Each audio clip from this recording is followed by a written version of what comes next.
Okay, we will now advance 3 weeks to the fourth and final meeting of the Pandemic Emergency Board on December 18th, 2019. Okay, thank you for reconvening, and let's get an update from Dr. Rivers. In the last 3 weeks, case numbers have continued to grow exponentially. We now have an estimated 4.2 million cases and 240,000 deaths. Almost every country is now reporting cases, and those who aren't may simply not have the resources to conduct surveillance. We don't see any change in the rate of rapid spread, and models estimate that we could have more than 12 million cases and close to 1 million deaths by mid-January. We're not sure how big this could get, but there's no end in sight. Financial markets are universally down by 15% or more on the year. Fear of a catastrophic pandemic and uncertainty about the capacity for governments to respond and remain viable are fueling investor uncertainty. We have called this meeting today because of major strategic problems around communication that are happening globally. And here's a media debate that just happened on air today.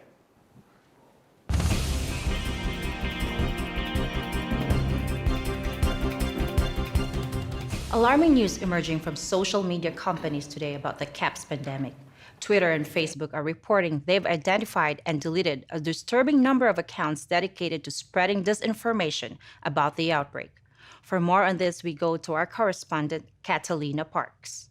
Chen, these accounts were created by several state-sponsored groups intending to sow political discord, and some individuals are seemingly seeking to gain financial advantages. Violence against healthcare workers and minority populations has been increasing. A recent riot highlights the real danger in these posts. Countries are reacting in different ways as to how best to manage the overwhelming amounts of dis and misinformation circulating over the internet. In some cases, limited internet shutdowns are being implemented to quell panic. Thank you, Catalina. For more on this, we are joined by experts on crisis communications and social media, Kevin McAleese and Sarah Lee. To me, it is clear countries need to make strong efforts to manage both mis- and disinformation. We know social media companies are working around the clock to combat these disinformation campaigns. The task of identifying every bad actor is immense.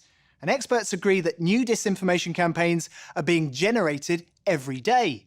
This is a huge problem that's going to keep us from ending the pandemic and might even lead to the fall of governments, as we saw in the Arab Spring.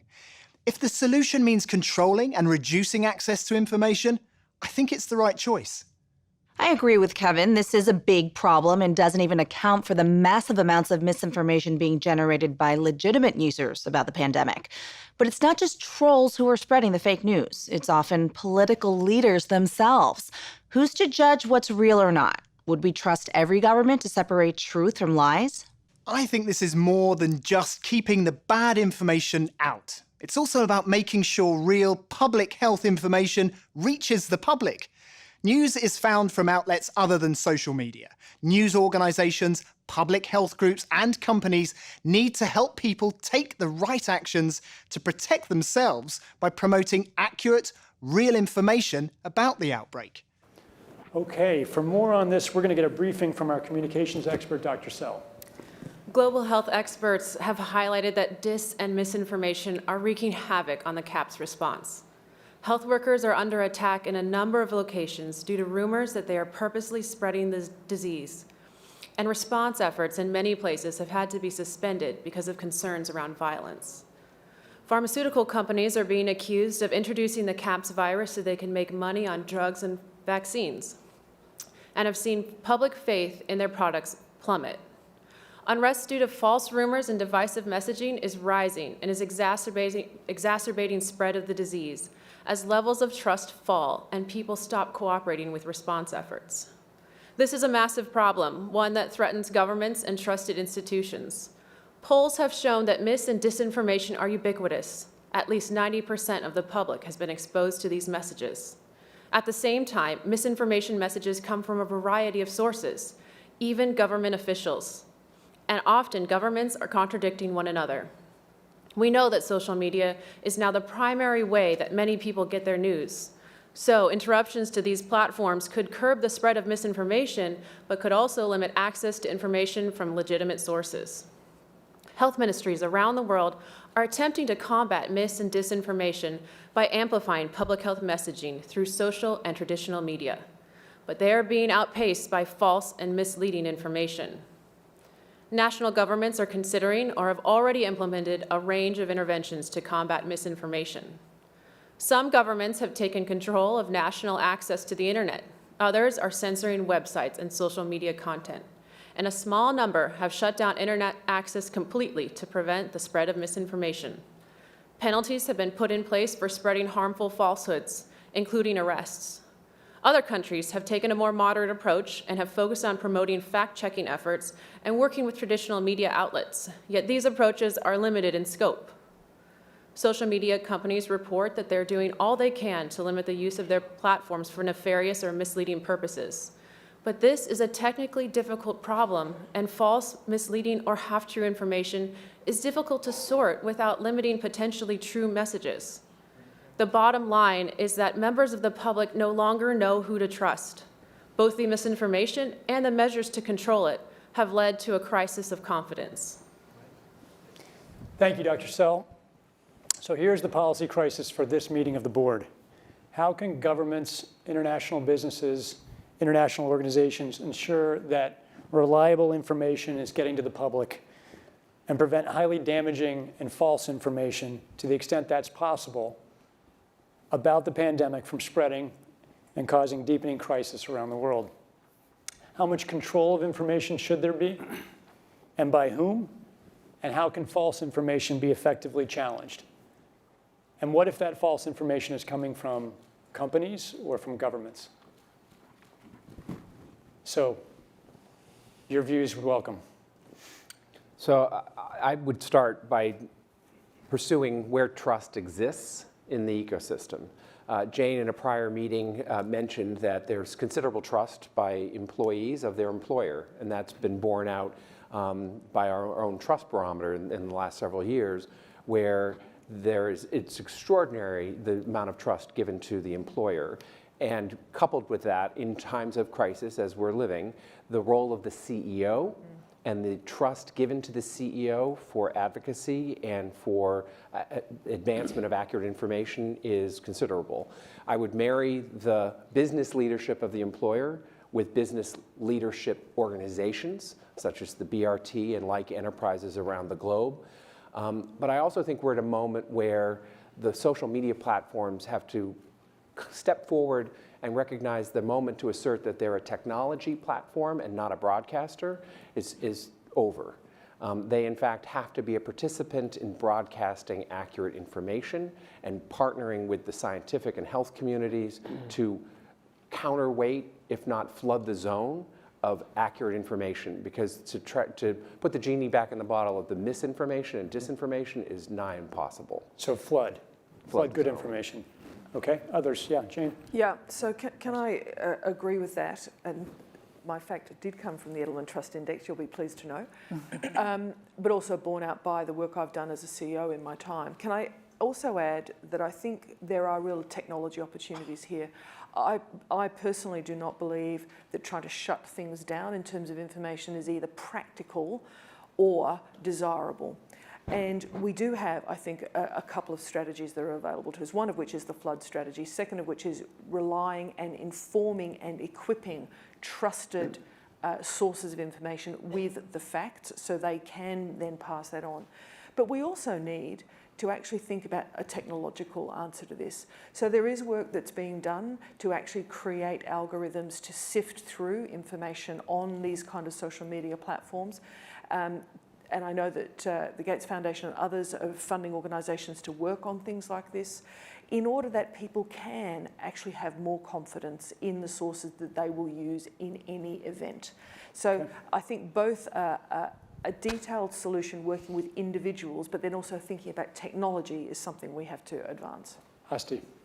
So looping back into the trust barometer, last year in Davos it was released that trust in traditional media sources has grown, while trust in social media sources has gone down, specifically after the last elections in the United States. So I think one of the ways that we need to approach this is to make sure that we have the right representatives on traditional media networks in order to portray our side of the story and make sure that there isn't misinformation. I agree with Jane that shutting down internet is only going to cause extra panic and extra anxiety. In fact, that staff tells me places where internet access has been shut down, there's unrest growing. So we're not only dealing with this specific situation, but really people not trusting their governments at this point. And so I think we really need to make sure, one, from a news perspective, that information is being disseminated correctly and that we have the right resources out there to provide this information. I also think that there is a good point in trusting in employees, in your employers.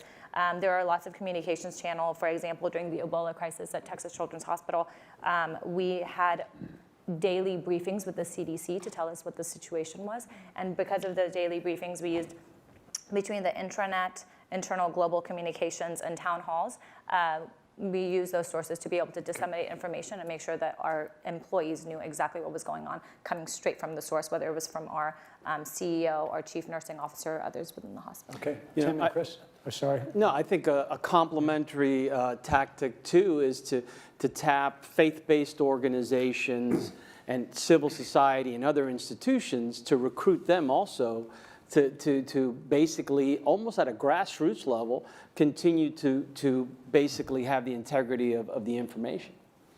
So I just pick up on the daily briefings, or twice daily briefings. During H1N1, WHO filled the parking lot in Geneva with the global press and provided them daily updates on what was happening. And I think that's a manifestation of flood, meaning you have to lead and lead regularly. And I think in the terms of the content is what we know and point to where communications have actually been pretty good. I think we projected the exponential increase in this quite well, and therefore there's legitimacy to what's being communicated. And so be clear about what's being communicated that we know and that is right, but also be very clear about communicating what is absolutely wrong.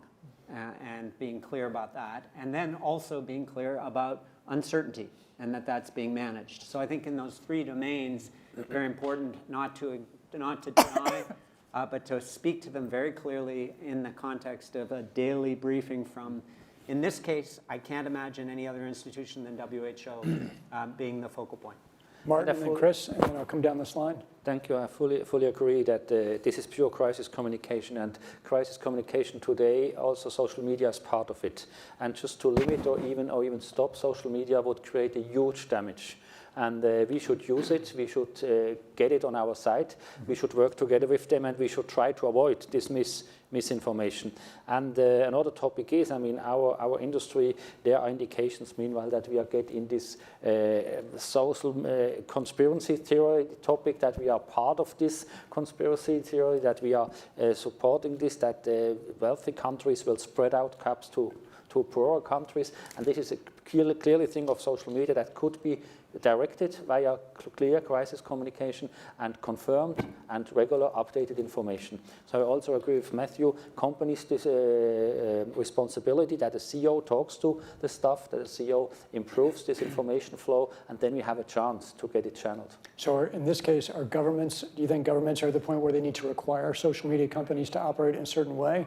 I hear you saying social media companies should not be impaired. Yep. But do they need to operate under different conditions? I think Matt alluded to that as well. Yes, I would say there are specific conditions now, and we have to find a way to cooperate and we have to find solutions for this, but not to hamper them.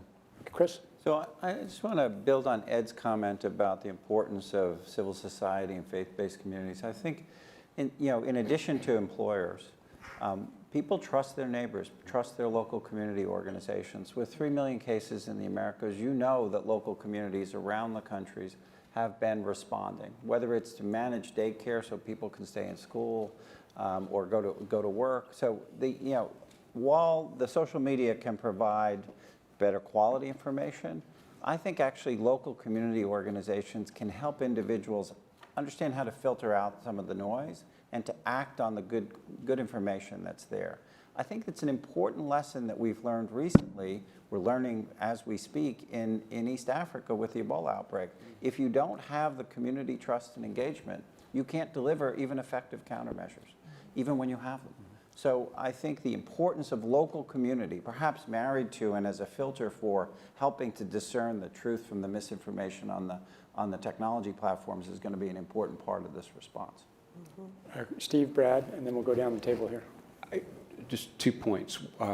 First is that we have to recognize that we are all susceptible to misinformation based on our prior beliefs and experience. And I think with the social media platforms, there's an opportunity to understand who it is that's susceptible in what form to misinformation. So I think there's an opportunity to collect data from that communication mechanism. The second thing is, with that ability, we can identify false information more quickly. We are actually receiving reports about people trying treatments that are purported to be effective but are actually harmful. And the quicker that's recognized and can be countered, the fewer people will fall susceptible to those things. Okay, thanks, Brad. Yeah, I don't want to be repetitive. I agree with almost everything that was said, but when we talk about our health, who do we typically trust? Our physician.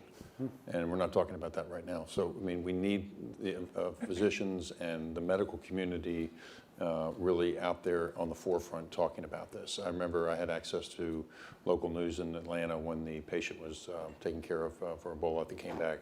And physicians were on there nightly talking about, you know, don't panic. It's okay. This isn't going to go spread. So I would add physicians to it. Okay. Yeah. I've got some important news to share from our member companies. Rumours are actually spreading that the antivirals are causing CAPS, and so patients are not taking them anymore. And this is particularly an area where we have government mistrust. On the other hand, it's interesting because we are doing clinical trials in new antiretrovirals and, in fact, in vaccines. And social media, including Facebook, is actually enhancing recruitment. People are going to it, and they're actually seeking information on where they can participate and sign up. And so I sort of wonder that maybe we're in the mistake of reporting and counting all the fatalities and infections, and we're not sharing with people what are the wins. You know, who are the patient advocates that can say what worked for me, and maybe you should try that. I think we have an opportunity here. Okay, George, and then Avril. Oh, sorry, you go ahead. No. You know, by now, you know, we have more cases in China and also death cases reported, and also my staff told me that because there's misinformation and there's some belief, people believe, you know, this is a man-made, some pharmaceutical company made the virus. So there are some violations and even, you know, death is because of this misinformation. As a, you know, from like the CDC, and I don't know whether Steve agree with me, when you are doing the field work and you like to do some so-called TOT, training of trainers. So we really need to train the health workers, especially health care workers, their access to the patients, to the public. So make sure they got the right information. So not necessarily, you know, sometimes the health care workers, they know something, but if they are not well trained, they might give the wrong information, but also they might say something, oh, I don't know. You know, even I don't know, that could hurt. So when I remember that's such a situation reminded me. When I was in Sierra Leone, and I was interviewed by radio, the national radio, I was asked by one of the audience to say, okay, we believe Ebola was man-made. It's transported from, you know, somewhere. So this is, I think this is very important. We do the TOT. So make sure the healthcare workers have the right information.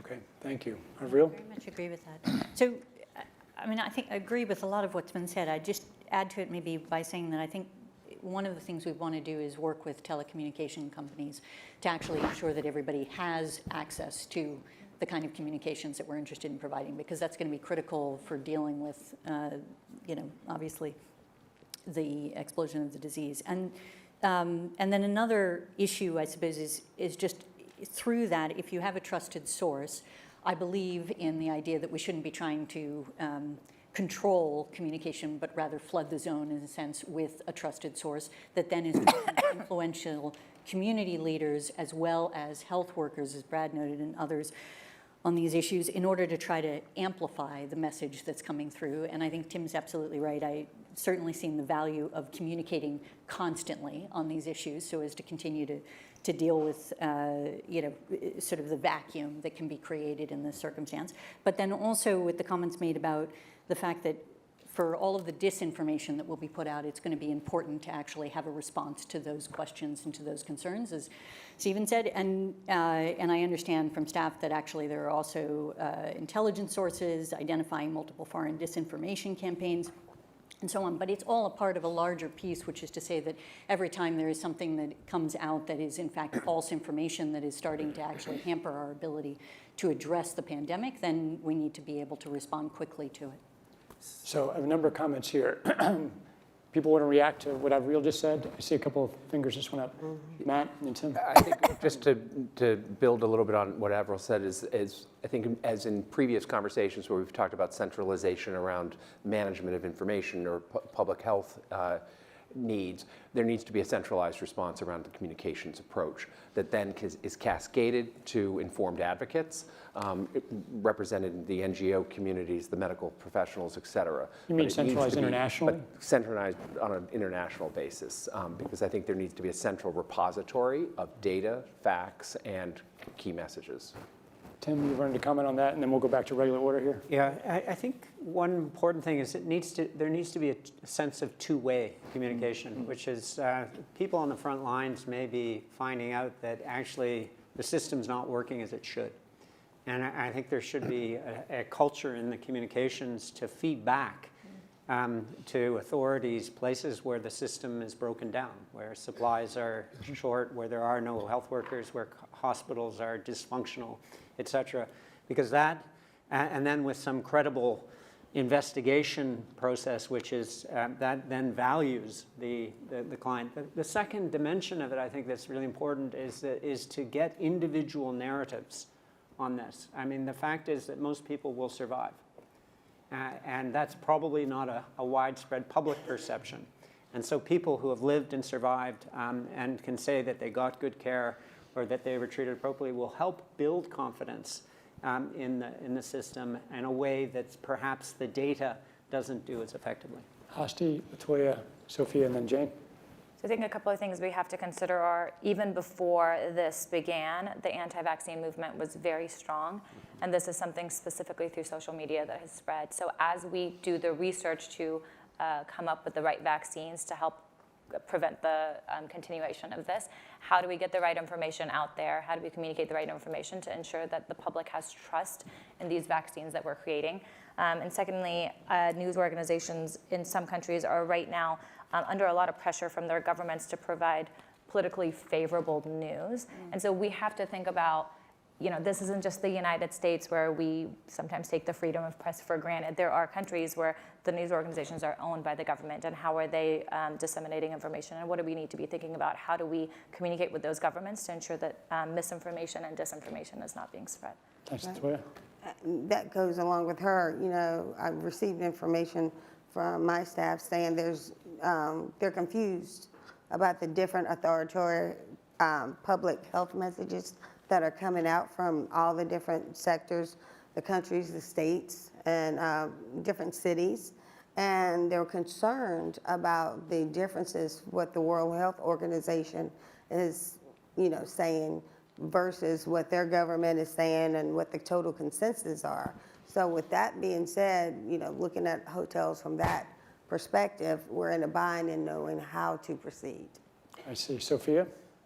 Thank you. The discussion is focusing on mis and disinformation, but I think what's important to counter some of that is to actually put out information or good news stories of people who have actually beat the disease, or best practices in other parts of the world that is delivering on results and sharing that. But also I agree on the point on having a centralized source of information and a world body that could have garner the respect of everyone, and I think the WHO in this instance might be that source of information And again, using the UN networks on the ground in many of these countries has a UN presence through its resident coordinator systems. And I think based on the Edelman Trust Barometer, the UN still enjoys a lot of trust around the world. So it's a good bet. Thank you. Thanks, Jane. So I just want to focus, if I could, for a second on why we communicate, what the purpose of this communication is. So there seem to be several elements to this conversation, one of which is to get the facts, however you define them, out there. But let's be completely clear. We have known for many years that tobacco kills you if you consume it. It's a fact. And it's a crapshoot whether you're going to be in the 50% proportion who's going to die very young, but we know this as a fact. There are some things we know that are widely held. Doesn't mean it always changes people's behaviour. So I think we should also focus in a conversation about communication, about what the purpose of that communication is, and think about what we know about incentivising the kind of behaviours we want to see. I agree with Tim completely. It needs to be two-way. So governments and people who are organising service delivery, businesses who are trying to operate in this environment, they can do that optimally. But we should also think in a communication sense, it's not just about handing people a piece of knowledge.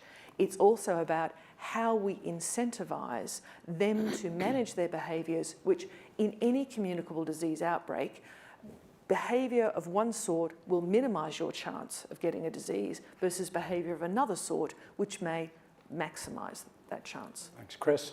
Yeah, I just want to come back to the community. Judging from the statistics, we currently have 4 million survivors. We may in a month have 11 million survivors.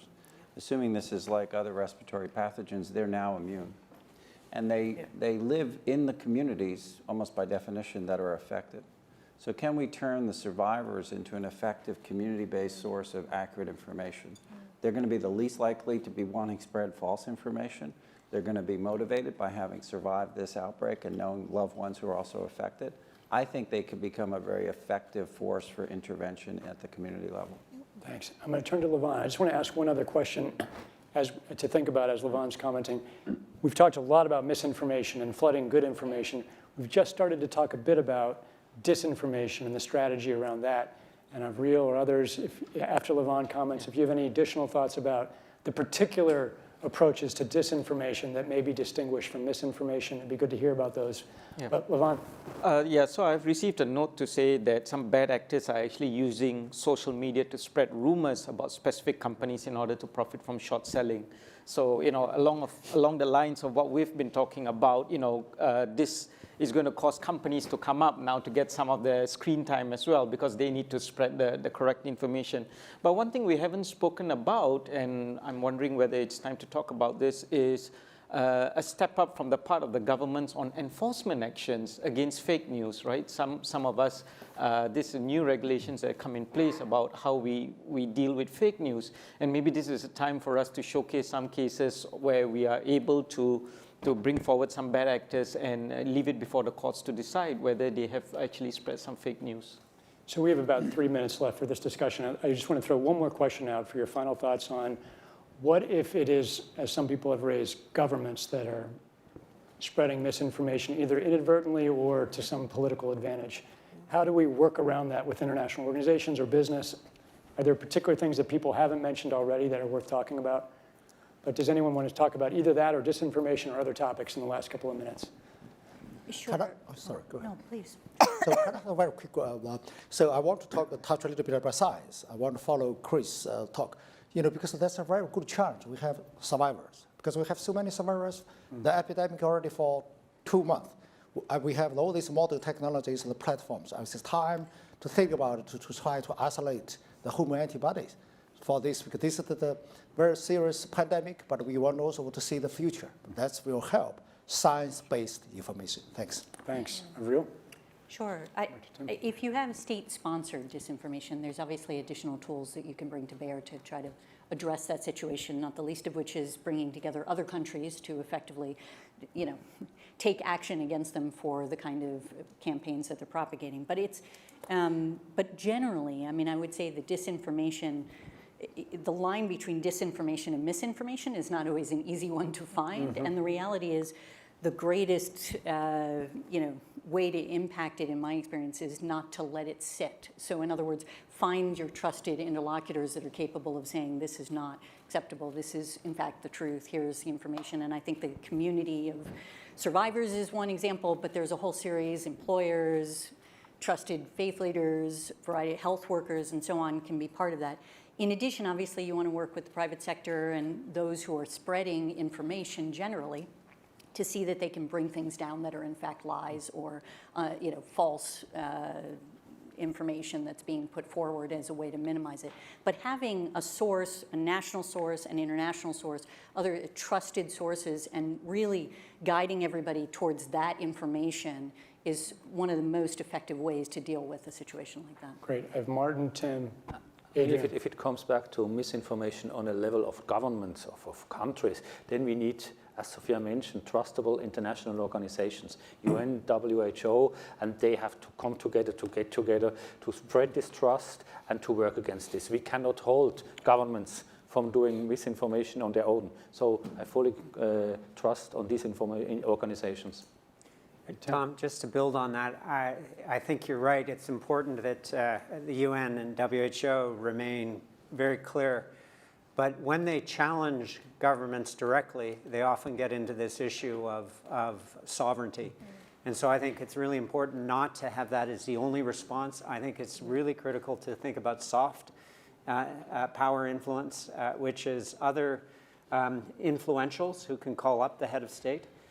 Or powerful constituencies within those countries. We've seen this in the context of mobilizing religious leaders in the context of polio, or specific business leaders, where you can soften perhaps a very hard line from government through more stealth entry points rather than trying to punish them through the international health regulations or something like that. Great. And Adrian, I think last comment. I think it's important to think about what atypical players in the private sector can we bring to bear in this. So bringing multinational pharmaceutical companies to talk about who are self-interested about why their products are safe could be seen as non-credible. But if I think about, the champion for TB in South Africa was Nando's Chicken. And so I think as we think about these large atypical players who have no credible vested interest in this issue but have a strong voice that's economically differentiated for their governments as well in their country, they're going to listen to them with some respect, I think would be very important. Okay, we're going to have to leave that conversation there. Thank you all for another very highly valuable discussion. We'll take what you've advised, bring it to the attention of leaders, and we deeply appreciate all you have done here in these meetings. This is concluded. Great. So that concludes the exercise portion of the event. How did this pandemic turn out? Please watch this epilogue video, and you can see the outcome.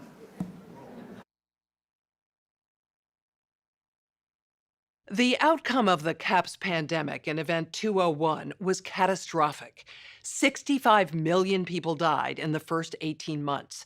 The outbreak was small at first and initially seemed controllable, but then it started spreading in densely crowded and impoverished neighborhoods of megacities. From that point on, the spread of the disease was explosive. Within 6 months, cases were occurring in nearly every country. At first, wealthy countries with advanced healthcare and public health systems were primarily able to limit the spread of the disease within their borders. As systems became overwhelmed, however, no countries were able to control its spread.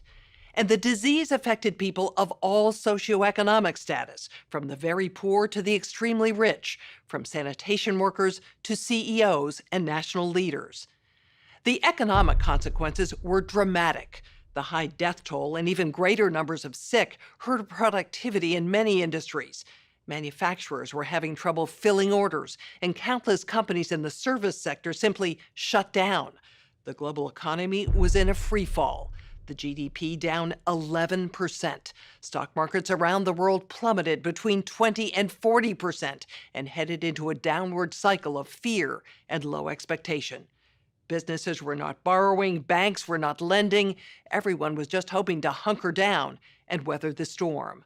While nearly all businesses were affected, certain sectors were especially hard hit: travel, finance, service, manufacturing, healthcare, and insurance among them, with some major companies going bankrupt. And there were seismic societal consequences as well. The world saw large-scale protests and, in some places, riots. People were angry about the lack of access to healthcare and medicine, as well as government's inability to protect them from the disease. This led to violent crackdowns in some countries and even martial law. Political upheaval became the rule across the globe. The public lost trust in their respective administrations. Several governments fell, while others were desperately striving to hold on to power. This spurred further crackdowns. Attempts to control media messaging, originally aimed only at health-related misinformation, became used increasingly to quash political dissent. Economists say the economic turmoil caused by such a pandemic will last for years, perhaps a decade. The societal impacts, the loss of faith in government, the distrust of news, and the breakdown of social cohesion could last even longer. We have to ask, did this need to be so bad? Are there things we could have done in the 5 to 10 years leading up to the pandemic that would have lessened the catastrophic consequences? We believe the answer is yes.